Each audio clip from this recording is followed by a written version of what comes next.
The halls of Bethesda Naval Medical Center smelled the same at every hour, antiseptic, sharp, with the faint undertone of institutional coffee and recycled air. Captain Rachel Harmon had long stopped noticing it. 6 years had a way of making the extraordinary feel routine, and Rachel had mastered the art of routine. Her blonde hair was pinned back in a regulation bun, so precise it could have been measured with a ruler. Her uniform bore no wrinkle, no deviation. Her record was spotless, commendations stacked like a careful hand of cards, each one a testament to her clinical excellence, her composure under pressure, and her absolute reliability. She was the nurse that senior physicians requested by name. She was the nurse that frightened residents watched for cues on how to behave in a crisis. She was, by every measurable standard, exactly who her personnel file said she was. Captain Rachel Ann Harmon, born in Charlottesville, Virginia, nursing degree from the University of Virginia. Commissioned in 2018, exemplary record throughout. Every single word of it was a carefully constructed lie. It wasn't that Rachel was incompetent, she was genuinely gifted. Perhaps the finest trauma nurse on the ward. The skills were real. The compassion was real. The steady hands and the calm voice, and the ability to make a suffering man feel that everything would be manageable. All of it was real. What wasn't real was the name, the hometown, and the paper trail that supported them. What wasn't real was the version of her history that had been quietly assembled 3 years ago by a contact. She'd paid too much money and asked too few questions. She had learned not to think about what came before. It was a discipline, the same as any other practiced until it became reflex. On the morning that Colonel James Weston arrived at Bethesda, Rachel was finishing a double shift. She had covered for a colleague whose wife had gone in too early labor, and she had done so without complaint, as she always did, because staying busy was its own kind of armor. She was reviewing medication charts at the central nursing station when charge nurse Linda Pratt appeared at her elbow with a clipboard, and an expression that suggested the day was about to become more complicated. "We have a high-priority admission coming in from Andrews," Linda said, keeping her voice low despite the relative quiet of the early morning ward. "Colonel James Weston, USMC classified operation. The paperwork we've received is partial. A lot of it is redacted. He's been medically stable for transport, but he took significant shrapnel to the right side. Possible nerve involvement in the shoulder, and they flagged psychological observation as a secondary concern." Rachel accepted the clipboard. "What's his disposition?" "Cooperative." They described him as. Linda paused, scanning her notes, alert, oriented, and fully in command of himself. She said it in a tone that suggested this was not entirely reassuring. "His rank is real. His conduct record is about as decorated as they come. 2 tours in Iraq, 1 in Afghanistan, 2 classified deployments after that. He's been recommended for the Navy Cross twice. Assign him to room 14. Rachel said, "I'll take his primary." It wasn't generosity that prompted her to volunteer. It was calculation. High-profile patients with classified backgrounds attracted attention from administrators, from visiting brass, sometimes from intelligence liaisons who drifted through the hallways with visitor badges and watchful eyes. Rachel had learned that the safest place in a room full of people looking at something was directly beside it. Being Weston's primary nurse meant she controlled the access, the information flow, the narrative of his care. It meant she was useful and therefore unexamined.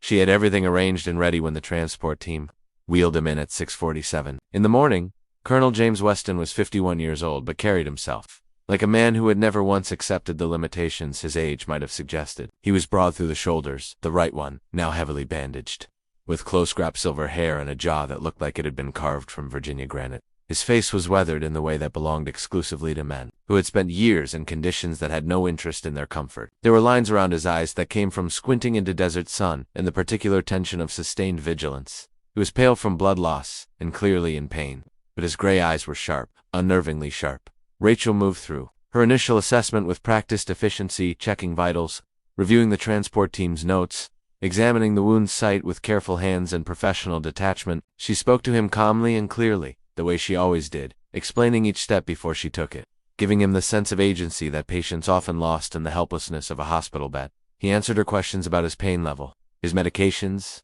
his allergies. He was polite, measured. He watched her with those gray eyes, and said nothing beyond. What was as she had almost convinced herself that the faint unease she felt was simply the residual discomfort of a long double shift. Then she reached across to adjust the foreline at his left arm, and she was close enough that when he spoke, his voice was quiet enough that it didn't carry beyond the two of them. "You cut your hair," he said. "It was longer before, down past your shoulders, out in the field. You wore it in a braid." Rachel's hands did not tremble. She had trained herself past that years ago. But something behind her sternum went very still and very cold, the way a landscape goes quiet before a storm makes landfall. She straightened slowly and met his eyes. "I think you may have me confused with someone else." "Colonel?" she said. Her voice was perfect, steady, warm, faintly apologetic. James Weston looked at her for a long moment. His expression did not change. No, he said simply, "I don't." Her clipboard slipped from her fingers and struck the floor with a sound that seemed, in that horrible quiet moment, extraordinarily loud. She retrieved the clipboard. She completed the assessment. She walked out of room 14 with the same measured stride she always used, nodded to Linda at the nursing station, and went directly to the staff bathroom at the end of the corridor, where she locked the door, turned on the cold tap, and stood with both hands braced against the sink for 4 full minutes. Her name, her real name, was Sarah Elizabeth Calloway. She had been born in Knoxville, Tennessee, the second of 3 daughters, raised by a schoolteacher, mother, and a father who had retired from the Army after 20 years and spent the remainder of his life drinking sweet tea on the back porch and watching college football. She had grown up with the military the way some children grow up with religion, absorbing its rhythms and values before she was old enough to examine them, finding in its structure something that felt like home in a way that the actual house sometimes didn't. She had enlisted at 22, nursing degree already in hand from the University of Tennessee, and had proven herself in the structured intensity of military medicine with an ease that surprised even her supervisors. She was good under pressure. She was good at the particular emotional arithmetic of caring deeply without being consumed. She was good at the hard moments, the ones that broke less disciplined nurses, the moments in the middle of the night when a young soldier's condition deteriorated and the room filled with that particular quality of fear that had no sound. By 28 she was a lieutenant, forward deployed, and assigned to a covert forward operating base in northeastern Syria, an installation that officially did not exist, supporting operations that were classified at levels she had no full clearance to understand. Her job was the medical tent. Her job was keeping the men alive long enough to get them home. The mission that destroyed her career, and nearly destroyed her, happened on a Thursday in October. She remembered the day with a clarity that no amount of deliberate forgetting had managed to erode. There were certain memories embedded themselves below the level of conscious thought and surface, unbidden in the space between sleeping and waking. A special operations team had been inserted 12 miles north for an extraction operation. The intelligence had been solid. The timeline had been coordinated. Rachel had been in the medical tent monitoring radio communication as part of standard protocol when the airstrike coordinates were relayed, and she had heard, clearly and without ambiguity, a discrepancy between the coordinates confirmed over the command channel in the position the team had last reported. She had flagged it immediately. She had reported it up the chain to the senior communications officer on duty, a man named Lieutenant Carl Briggs, who had told her she was misreading the frequency distortion and to focus on her own responsibilities. She had pushed back. He had dismissed her again, more firmly. 4 minutes later, the airstrike hit 300 meters from the team's position. 3 soldiers were killed, 5 were wounded, 2 critically. James Weston, then a major, had taken shrapnel to his left leg and lost consciousness from blood loss. In the chaos of the recovery operation, Rachel had been part of the team that went out to bring in the wounded. She had found Weston in the dark, 200 yards from the blast perimeter, barely responsive, bleeding heavily from the leg wound. She had applied the tourniquet herself, stabilized him in the field, and helped carry him back to the extraction point. She had saved his life. She had been certain of it, and she had felt, in that terrible night, that it was the only thing she'd done that mattered. The investigation that followed was swift and, in the way of such things, primarily concerned with institutional protection. Lieutenant Briggs had documentation supporting his version of events. Rachel had her testimony and the increasingly uncomfortable attention of people who wanted the matter resolved quietly and quickly. A JAG officer had come to see her, a soft-voiced man with careful eyes, and had explained, without quite saying it in plain language, that the investigation was going to need someone to carry the weight of the communications failure, and that her account, while nodded, presented certain challenges.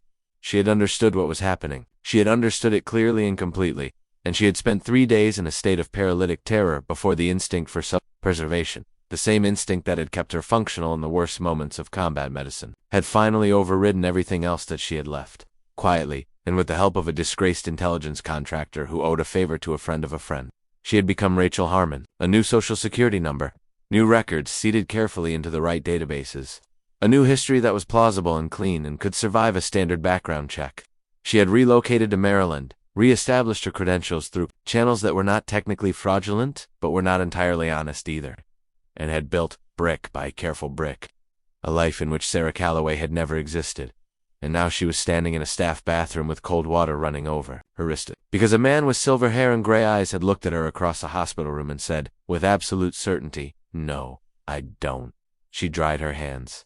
She straightened her uniform. She looked at herself in the mirror for a long moment, the blonde hair, the composed face, the professional bearing that had become so natural she sometimes forgot it was constructed. Then she went back to work, because there was nothing else to do, and because Rachel Harmon, whatever else she was a very good nurse. He didn't press her the first day, or the second. It was a discipline she recognized, the same discipline she applied to her own silences. The patience of someone who understood that time applied steadily was more effective than force applied suddenly. He was courteous during her checks. He answered her clinical questions.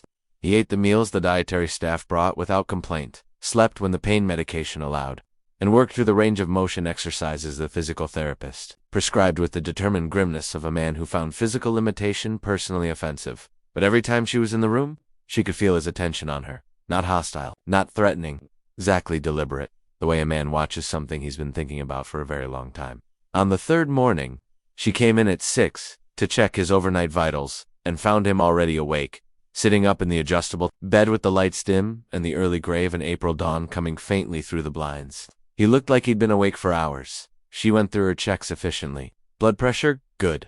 Temperature? Normal. The shoulder wound was progressing well, better than the initial prognosis had suggested. She was making a notation in his chart when he spoke. Tell me why you ran, not if you ran. Not a question with an exit built into it. It was a command, not delivered with volume or aggression, but with the particular authority of a man who had spent decades in rooms where the truth was the only currency that mattered, and who had no patience left for the alternatives. Rachel set her pen down, against the chart. For a moment she looked at the window, at the pale strip of early light, and she felt the enormous, exhausting weight of 6 years of sustained construction pressing down on her. You're going to want to be careful, Colonel, she said quietly. What you're implying, I'm not implying anything. His voice was even. I'm asking you directly. I think you owe me that, given the circumstances. She turned to face him. He was watching her with those gray eyes, and there was nothing in them that resembled cruelty. No satisfaction, no edge of threat. What was there was something harder to manage: sincerity, the genuine, unguarded attention of a man who wanted to understand something. The investigation needed a name, she said finally. Her voice came out steadier than she felt. Kaman needed someone to carry the communications. Failure. I was the lowest-ranking person who had direct knowledge of the full timeline, who had flagged the discrepancy and been dismissed. That made me both culpable in their framing and inconvenient as a witness. A JAG officer made it very clear what direction things were heading. She paused. I was 29 years old and I was being positioned to end my career and possibly face criminal charges for a mistake I didn't make and tried to prevent. Weston was quiet for a moment. You ran. I ran. He exhaled slowly through his nose. Outside in the corridor, the ward was beginning to stir, the soft sounds of the morning shift coming to life, the distant murmur of voices, the squeak of a supply cart. We saved from men that night, he said, including me. I was conscious enough to know what was happening when you found me out there. I knew you'd applied that tourniquet. I knew you'd called for the carry team and directed the extraction under fire. A pause. The account that went into the official record doesn't mention any of that. No, Rachel said. It wouldn't. Briggs submitted his version of the communications, exchanged within 18 hours of the incident. I was in surgery and then in recovery for the better part of a week. By the time I was coherent enough to give a full account, the investigation framing was already established. His jaw tightened almost imperceptibly. I gave testimony that contradicted Briggs, I was told. My recollection was compromised by the head trauma associated with blood loss. Rachel looked at him. I didn't know that. No, you were already gone. He met her eyes steadily. I've spent 2 years trying to find out what happened to Lieutenant Sarah Calloway. Not because I wanted to expose anything, because I watched someone disappear from the record.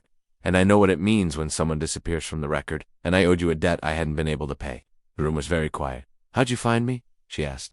The way I find most things, he said, carefully, by not stopping. Rachel stood beside his bed in the gray morning light and felt, for the first time in 6 years, something loosened in her chest, some chronic tension. She had carried so long she had stopped recognizing it as tension, and had simply accepted it as the baseline condition of being alive. It did not feel like relief. Not yet. It felt like the first moment after setting down something very heavy, when the muscles don't quite know what to do with the absence of weight. What do you want from me? She asked. The truth, he said. All of it. Start from the beginning. He settled back slightly against the pillow. And despite the pallor and the bandaging and the institutional surroundings, there was something in his manner that was simply and unmistakably a Marine colonel conducting the business that mattered. I want to hear your account of that night in your own words. Everything you reported, everything you witnessed, everything that was said to you afterward.